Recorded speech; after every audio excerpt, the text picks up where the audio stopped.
Yeah, well, we're at Willowlee, which is 70 k's west of Wagga on the Sturt Highway, in the heart of the Riverina. And where we're located on the property, we're in the floodway area. This is about a third of our place that sort of goes underwater, coming out of the Murrumbidgee, like we're genuinely on the Riverine Plain.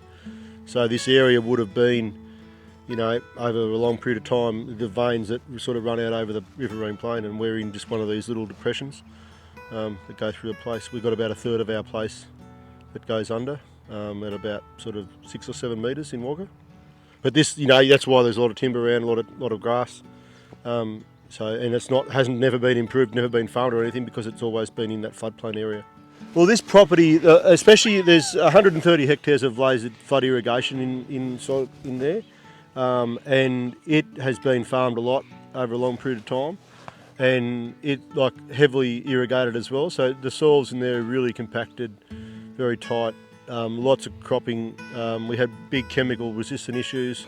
That was sort of the big catalyst for why we went down this path. We couldn't beat the chemical, like the ryegrass resistance issues, so we sort of decided just to turn it on its head and use grazing management to control it. Oh, it's been great. Yeah, it's just worked out really well. So, that side, and from a profit side, but also from an ecological perspective, it's amazing really how well that country's come back, and I think it's sort of lended itself towards some of the seed bank that we've had on some of the more native areas of the property have come back. For us, there's a lot more trees that could come back in to the area. At the moment, we're running a cattle herd here. It's our main enterprise, and we're really enjoying that. That's rewarding. It's the breeding side of it I really enjoy, but then it's working out. It's a profitable enterprise to be running. It's got some limitations in its flexibility because we need to have sort of a critical mass of cows, which is a challenge. Like in 2018-19, we had to make some pretty tough decisions about culling some cows. All of our places really responded well, but this part in particular is really, there's grasses in here. Because it hasn't been farmed, there's grasses in here that are coming up. We don't really, they're good grasses. We don't really know what they are. But just having that long recovery period and providing good crash grazing and then long recovery periods, providing that opportunity for the germination of those, some of active perennials really is what's coming back. But then, underneath a heap of these trees is all these little orchids coming up in there, and just there's a heap of wildflowers that come through at certain times of year. It's just really, it's probably what the rest of the landscape would have been like, because this hasn't been disturbed really.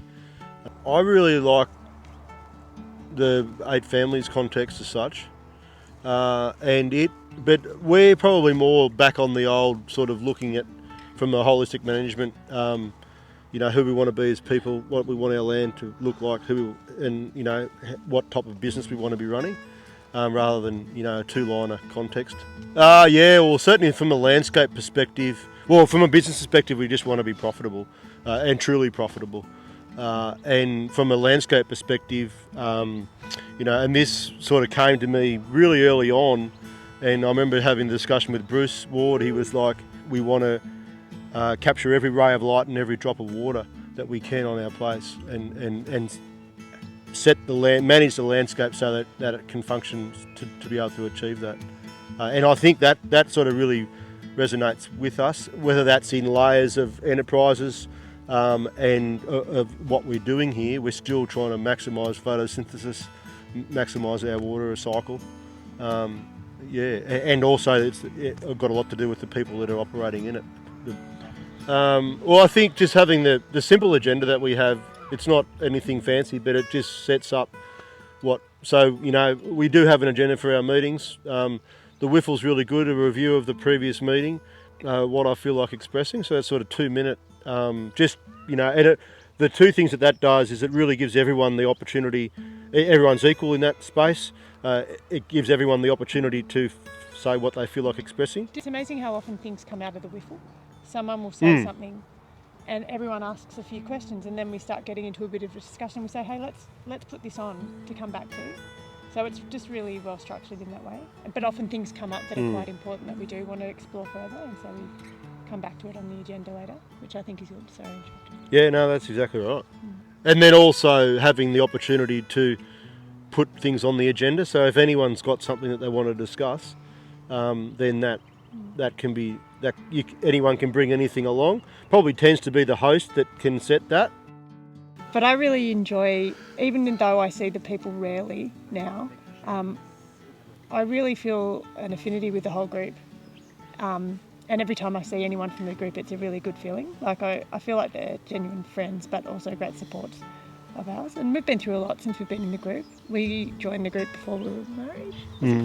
Yeah.